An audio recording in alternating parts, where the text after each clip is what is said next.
are so happy to have Billie Jean with us. Let me tell you a few things about her. She is always barefoot. If you want to know more about that, you can ask her afterward. That's true. It was a long debate, like 30 minutes on the way down. Isn't it called a brownie?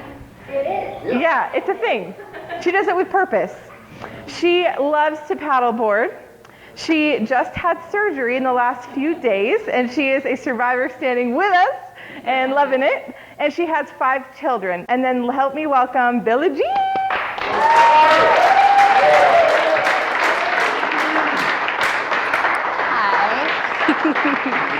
First off, I want to thank Allie for doing the awesome breath work in the beginning. I want to thank Kenny. That was an awesome talk that he did. And also want to thank Ryan Hymas for getting me in contact with Melanie. And I guess I'm just going to share my story now. So here we go. So my life started off kind of crazy. I was born in Fort Worth, Texas, and thought I had what was a pretty normal childhood. Moved around quite a bit, moved to Mexico for a few years when I was probably 4 or 5. Later found out that we moved to Mexico for my parents to evade the federal police. Not quite the normal childhood that I thought that I had had. From there, we moved back to Fort Worth for quite a while. Until my dad was finally found and arrested and put in federal prison. And that led me and my family to small town nowhere, Louisiana. I grew up in a city of about maybe 1,000 people on a good day.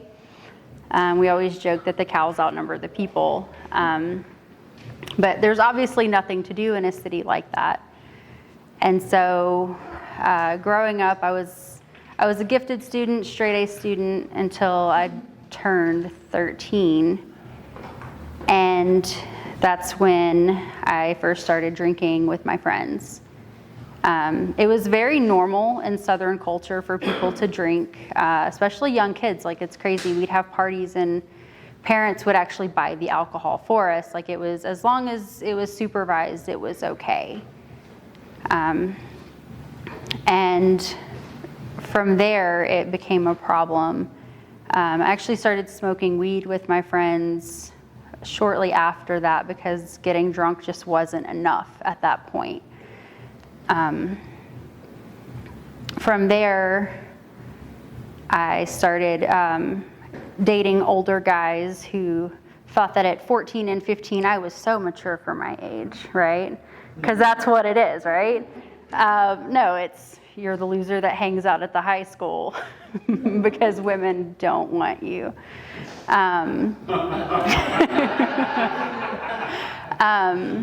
But at a young age, I didn't see that. And so I started using drugs more, drinking more, just to kind of keep up this mature lifestyle that I was trying to live. And when I turned 15, I stopped going to school as much. As I always say now, like when people ask me why, as a straight A student, as a gifted student, why I did that, and it was simply I wanted to do bullshit with my friends. I'd rather be out doing things that I shouldn't have been doing, which cost me what could have been an awesome adult life. At 16, I moved out of my parents' house. Once my dad came home, he had been gone most of my growing up, and he came back in trying to, I guess, enforce the family rules. And it was just like, well, who the fuck are you? Like, you've been gone this whole time, and now you're trying to tell me what's best for me? Like, no, that's not how this works. And so I moved out when I was 16 years old and I started doing meth. A lot of my friends were doing it, and so I was like, okay, this is cool, this is fun, and just kind of lived a party lifestyle.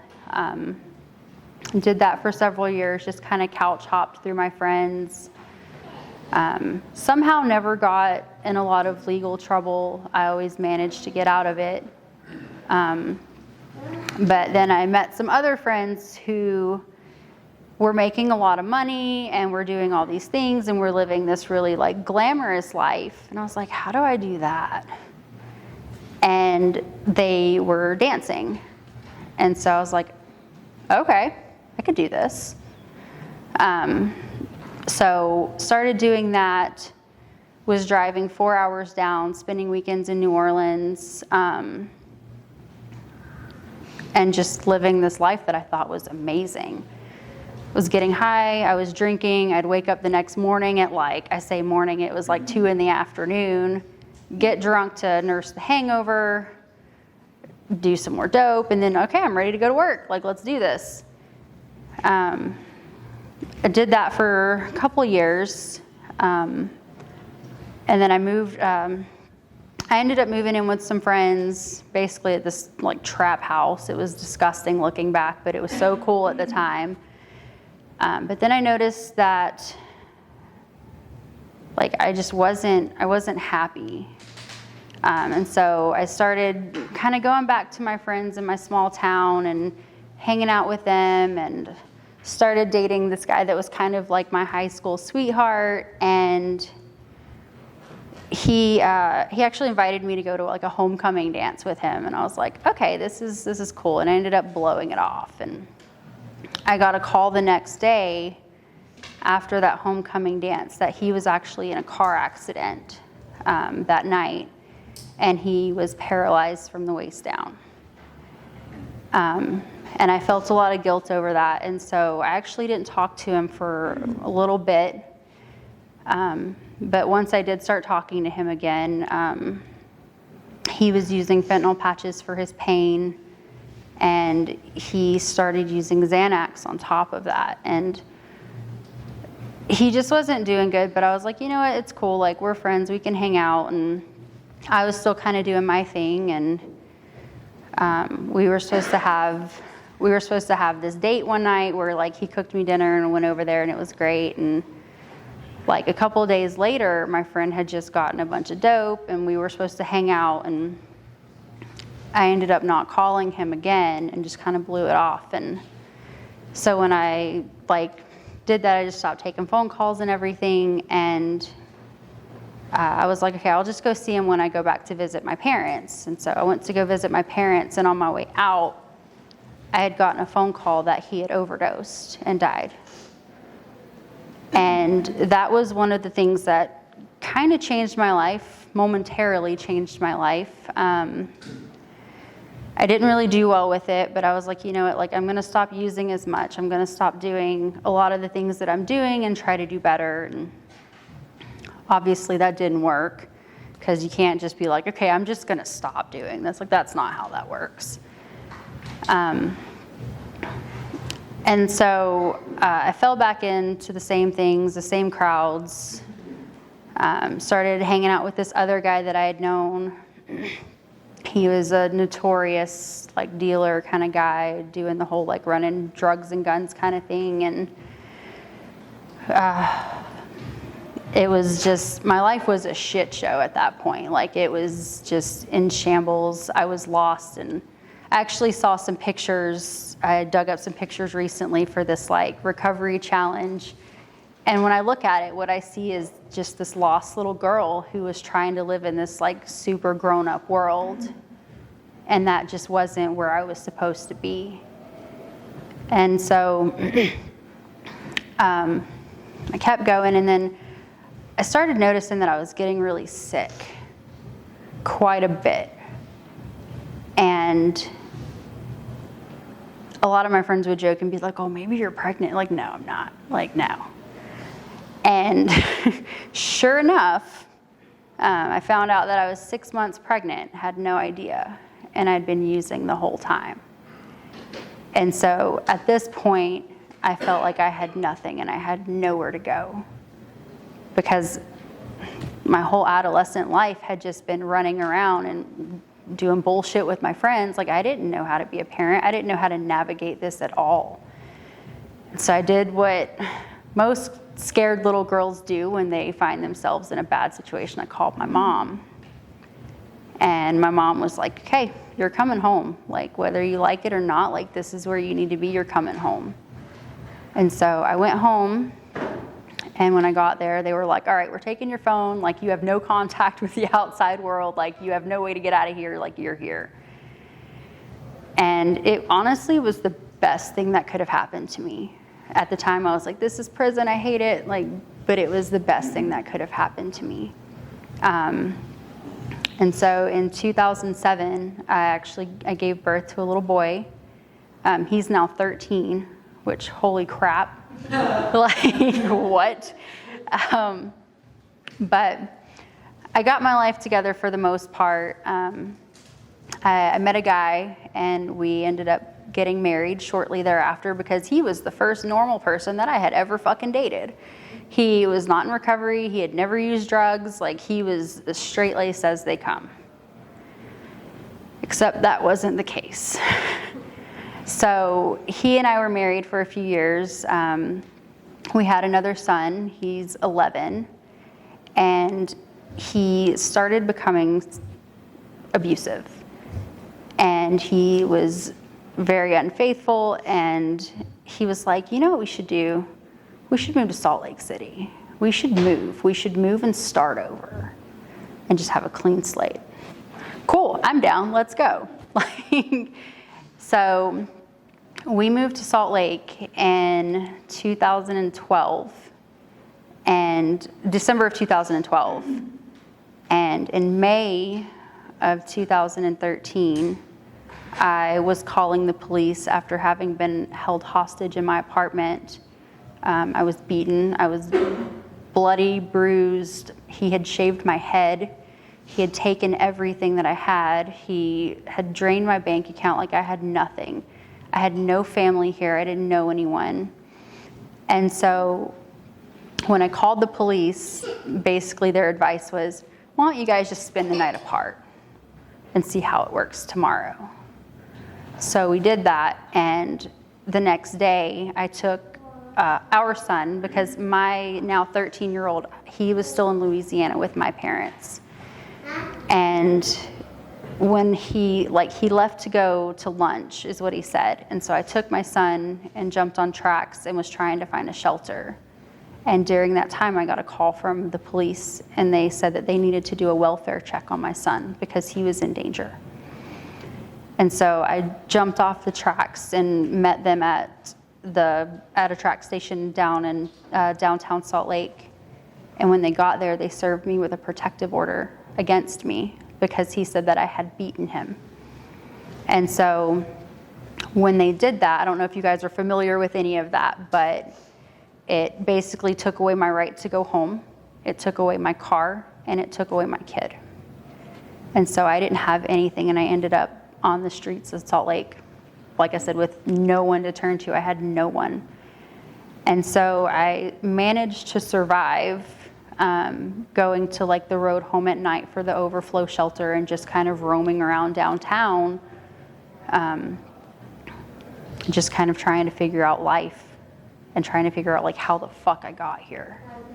And so I did that for a while, and then I got into a shelter, and that completely changed my life. It was the best thing that could have ever happened to me.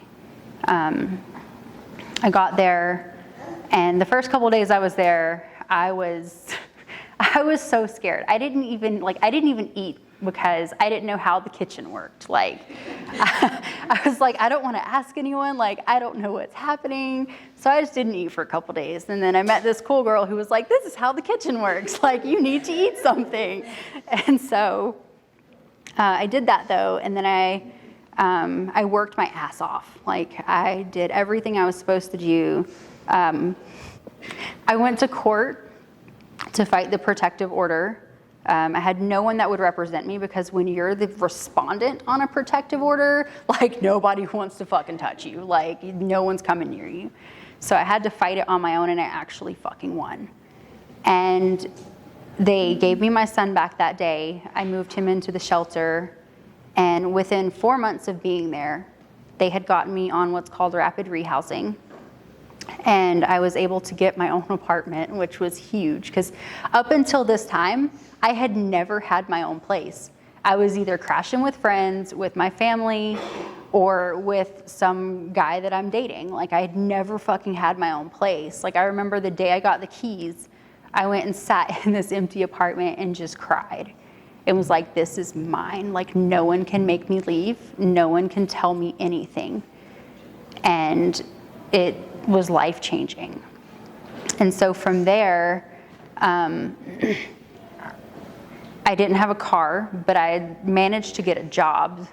And luckily, with all that time on my hands I had roaming the streets of Salt Lake, I learned how to fucking ride the bus and tracks.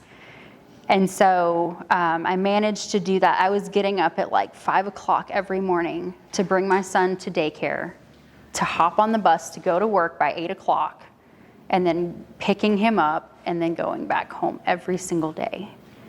I worked my ass off until I got my own car, and it was amazing. And I did that for several years. And like, the coolest thing about it though was that I can say that I did it on my own. Like, no one can take that away from me. And it was empowering as fuck. And then shortly, after several years later, I met another guy who was not a piece of shit. I mean, some days, but I love you. But we ended up getting married, and life has been really good. Like, we've moved around here and there, but we finally kind of found our home in Salt Lake. And we had a daughter together, and she's really cool. She's like in her own little world right now. But yeah, so I did that for a while, and throughout all of that, like, I had bouts of where like I would drink here and there, but like, I've remained sober from the shit that tore me down, like from the meth and just like all the bullshit. And like, it's been really cool. But story keeps going, and we're living in Salt Lake, and like, I've been really active in the recovery community, and just kind of, doing that whole thing, volunteer work. I had a cousin that I was working with. I don't really share about this very often, so if I get emotional, like, just whatever. But I had a cousin who was actually trying to leave domestic violence, and she reached out to me, and I'd been working with her for several months. And I got a call while I was at work. This was about 1.5 years ago, that she had gotten drunk and she had tried to leave. And when she left, she actually got hit by a car and was killed. And so I didn't take that very well, because, like I said, I feel a lot of guilt with things like this, and I felt like I should have been there for her. But I was actually prescribed medication for anti-anxiety kind of stuff. And I took one, and nothing happened. So what do you do when that happens? You take another one, right? Like, you take another one like right away. And then, long story short, I don't remember the course of how long it was, but over like a few hours, I had taken all 30 of them. And I don't really remember a lot about that day. But I know that I ended up in the hospital, and it was an accidental overdose. And once that happened, like, I felt so much shame and so much guilt, because like, I'm Billie, I've got like 13 years of long-term recovery, and like, here I am in the hospital now because I couldn't manage my shit. And I thought it was safe because it was something that was prescribed by a doctor. And there were 2 ways that could have gone. Like, I could have bounced back, or I could have just dove deeper into that hole. And luckily, with the support system that I had, I bounced back and like didn't let it overtake me. And I've used that to kind of fuel me to know, like, hey, like, I'm okay, I've got this. But from there, I got really involved in, like more so involved in the recovery community, and I found out that I had this really big love for the homeless community because of where I had come from. So when I found out that the road home was closing last year, I decided that I needed to do something about it. Like I couldn't just let it go silently. So, sorry, they all know where this story's going, just don't mind them. So we held this rally, and there was a huge turnout. Like it was amazing. And there were several other groups that were like, hey, we want to get involved in this. And long story short, it turned into like us taking over the city and county building in Salt Lake City and getting pushed out by riot cops, which was not okay. So It's a long story, very short. it is a long story, very short, but I've got 20 minutes. So, but from there, we had decided like what we were doing was impacting people, and what we had been doing was going out and making these connections at all of these different camps downtown. Like we go actually down into the camps, like meet with all the people. We were washing their blankets and their items during the winter time to make sure that they had proper things to keep them warm and clothes. And so we're like, you know what, like let's kind of just branch away from this like extremist stuff and like do something a little bit different. And so from there, we actually started this organization called Addict to Advocate. And what we do is we go out into the camps, we provide case management for people. We operate from a very harm reduction standpoint, which is just loving people where they are. No judgment, no preaching, nothing. We just love them right where they are. But we offer like syringe exchanges. We do fentanyl test strips for people. We teach them how to use Narcan and get them equipped with it. Just basically saving lives until people are ready to change. And if they're never ready to change, that's cool too. But I've never honestly been happier than I am like right now doing what I'm doing. Like the service work aspect of it is what keeps me sane. Like I always say, it's like my church. Like we go out, we do these things, and it just recharges you. Like it's very hard some days, but it's just really worth it. And I'm really, really grateful for the opportunities, despite all of the crap that's happened in the past, that I'm able to have these opportunities to share my story and to share like where I've been with people who are there now. And so, yeah, that's pretty much where we're at.